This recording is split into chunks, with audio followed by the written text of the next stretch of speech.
This is what a second-person video game would look like. Isn't that just going to be like a text adventure? Jesus.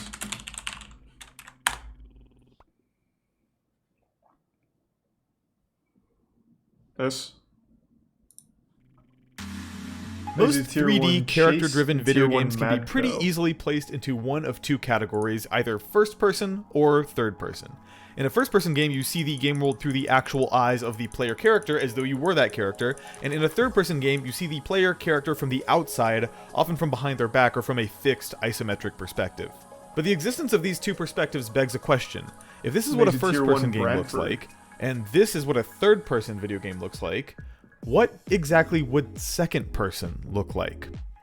Now, I'm not the first person to wonder about this. The question of whether or not a second-person shooter could actually exist is one that has plagued video game message boards just about as long as the internet has existed. It's also served as the premise for some pretty good comedy sketches over the years, like this one from Mega 64. Introducing the world's first second-person shooter!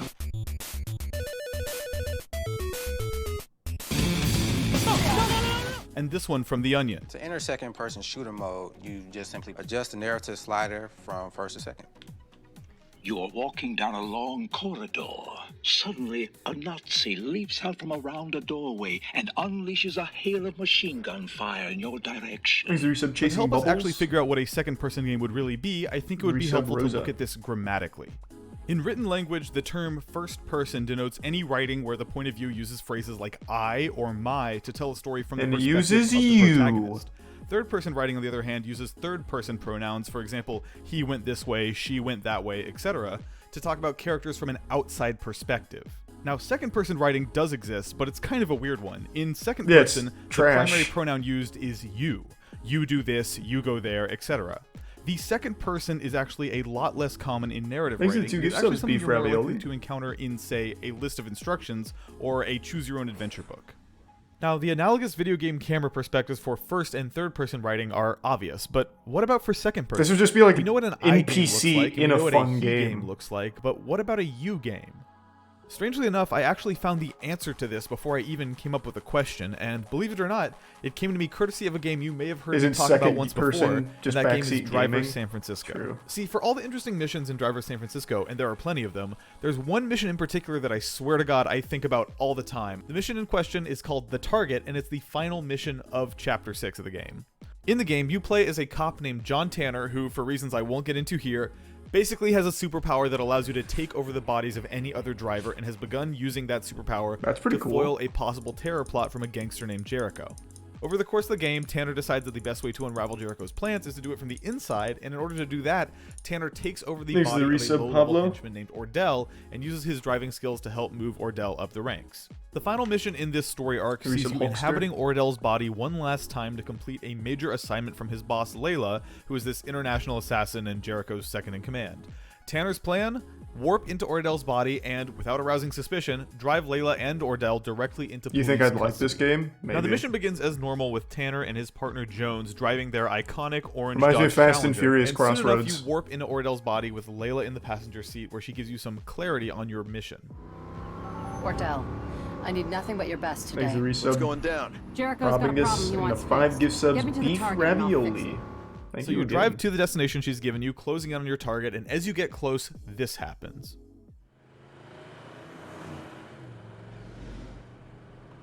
Slow down. We should acquire the target anytime now. This looks good. Hi, Dawson, and thanks for the bits, The Wonder. yellow Dodge, up ahead. Stay close, but don't be obvious. That's my car. What? That's the cop that's been getting in our way. Do we follow him to the target? He Kill is him. the target. Oh. It's you. You've been assigned to kill you. Wait, that's fucking After genius. that cutscene ends, you are back in Ordell's body in the first person with Layla sitting to your right. But then, you press the throttle to accelerate, and the car in front of you moves. You steer to the left and to the right, and the car in front of you moves to the left and then to the right. And that's super quickly, clever. It sinks in that the car you're controlling is actually the car you're following. Your perspective as the player is entirely separate from what you're controlling. This would suck for a whole game, but a words, mission? You're That's pretty cool. pursuing you. Now, as you can see, the car that you're sitting in is moving too, but crucially, you're not the one who's controlling that car. The car you're sitting in is moving automatically, seemingly operated by an AI. What game was driver this? Driver who's San tailing the car Francisco? you're actually controlling. It's basically like a chase mission in any other video game, just like you've seen countless other times, except for this time, it's flipped on its head. This time, you're the one being followed while simultaneously seeing it all unfold from the perspective of the car doing the following. And while it's hard for me to guess how well this comes across on video, all these elements combine to make something that is very, very odd to play. There's something shocking and disorienting about seeing a first-person perspective on your screen, but also not controlling that perspective while remotely operating the car. That is such a you're cool tailing. It's the idea. closest the video game has ever gotten Damn it, I to forgot to feeling like click a the tree true again. out-of-body experience, and it's an experience Wasted that has XP. stuck with me ever since I first played this game back in 2011. Now, when I first played Driver San Francisco 8 years ago, I kind of just played through this mission once, start to finish, marveling at the unique perspective that this mission granted you, but then moving on to the rest of the game. But I've always felt like if I ever came back to this game, I'd want to pick this mission apart and see what makes it tick, and that's part of what I hope to accomplish with this video. See, as cool as this mission is, it's also pretty linear. The whole thing takes place with you driving down this completely Thanks, Resub, locked up too down late? race course with no exits or detours, pretty much just a straight shot to the exit. I've always assumed that the developer Reflections designed the mission this way due to the technological limitations of this weird second-person camera that they built just for this mission. Perhaps there was no way for them to get this camera to behave properly in the actual open world with all the various streets, elevations, and alleyways you Shit could dip driving, into, kid. not to mention the other street traffic. You're not And welcomed in the on top Toretto of that, family. They built this mission with a pretty strict countdown timer, forcing you to hit the checkpoints in rapid succession. There's the 5 gifts Something of that I beef always assumed was ravioli and the placed there to resub keep you from monkey. ever veering too far off the path and breaking the game somehow. Oh, that sounds awful, Still, real I've boy. always wondered about the actual limitations of this mission, and I knew that this time around I wanted to test out whether or not there was any way to escape, so before finishing the mission, I paused, started it over, and then this time, instead of starting the race as intended, I swung the car into a 180, driving the car backwards in the wrong direction. Now, when I do this, the AI driver immediately begins panicking, rapidly spinning the steering wheel, trying desperately to keep my car visible in frame, and then eventually it turns around 180 degrees to reveal what looks like the entire open world of Driver San Francisco, seemingly 100% accessible to Oh the god, player. wait. Now, I drove away from the racetrack and began exploring. The AI is killing everyone. myself to hit some kind of invisible wall or failure state for going off course, but it never happened. It all actually worked. I merged into traffic and the second-person camera followed me, immaculately bobbing and weaving through the other cars on the road. It was around this time that I noticed there was no timer. It turns out that Reflections had generously designed this mission, intentionally or unintentionally, so that the mission countdown timer doesn't actually begin until you reach the first checkpoint, meaning that if you never hit that first checkpoint, you can drive around forever.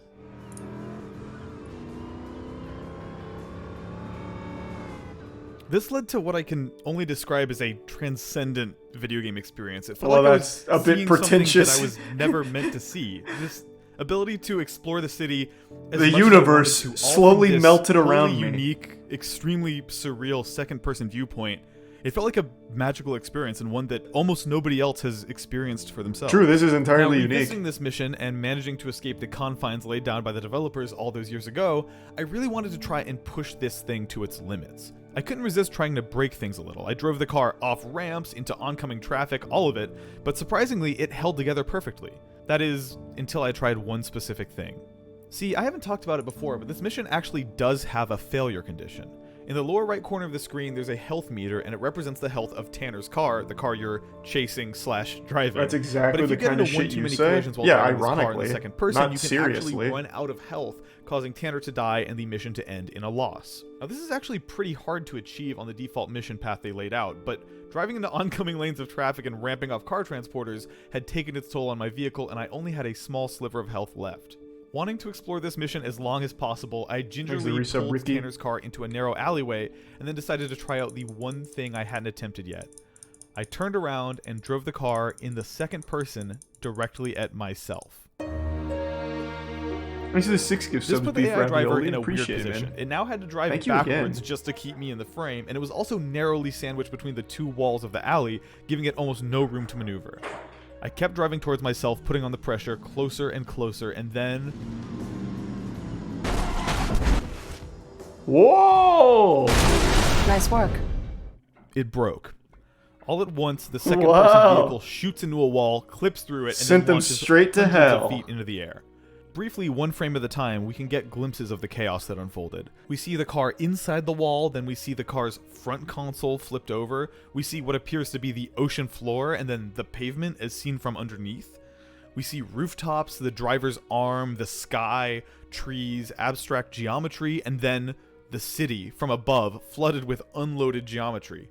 After that, we see the car spinning and spinning in midair, giving us glimpses of San Francisco from above, before finally getting so high San Francisco's never that looked nothing can better. be seen but endless ocean. And then, black. Suddenly, all at once, the car snaps back to Earth. The health meter for Tanner's vehicle turns blindingly white, and then the second-person viewpoint fills with an orange-yellow hue, Tanner's car. Quickly, it becomes clear that the second-person car has somehow spawned inside of Tanner's vehicle, dealing infinite damage to the car. A deafening crash sound can be heard, and shattered glass flies everywhere, and then, for a brief moment, right before the mission ends, And then he the gets camera arrested. inexplicably shifts into Tanner's car. The guy playing the game car is gets balanced on arrested its for this. nose, its windshield shattered, thrust impossibly through another vehicle. And then, horrifically, the camera clips through the back of Tanner's partner's head and shows us the backside of his eyeballs and tongue. A truly terrifying second-person perspective if ever there was one.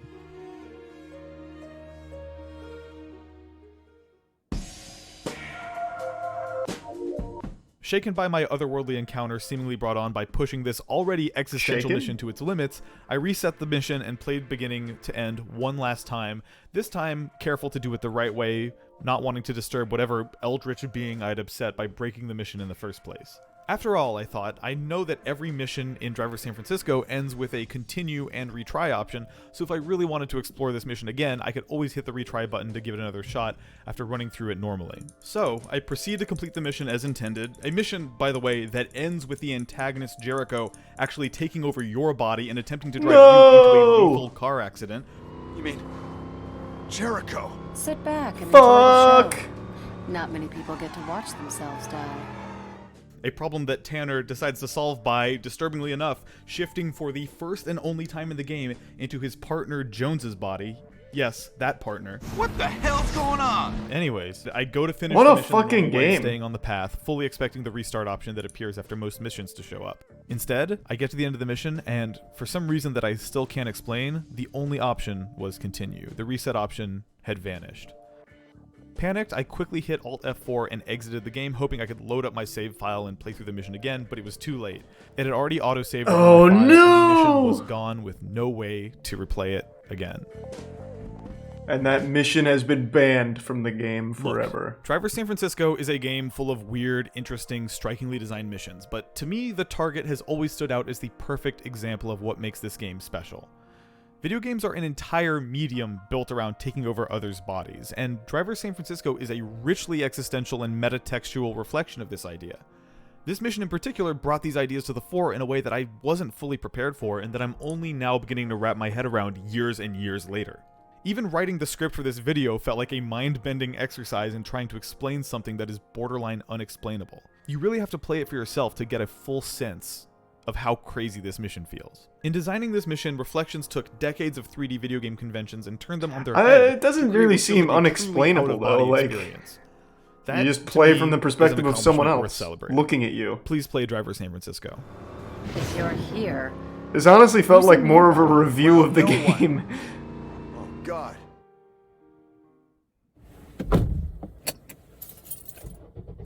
Play it? Yeah, maybe I'll Alright, so a play couple it. quick updates on the Driver San Francisco situation.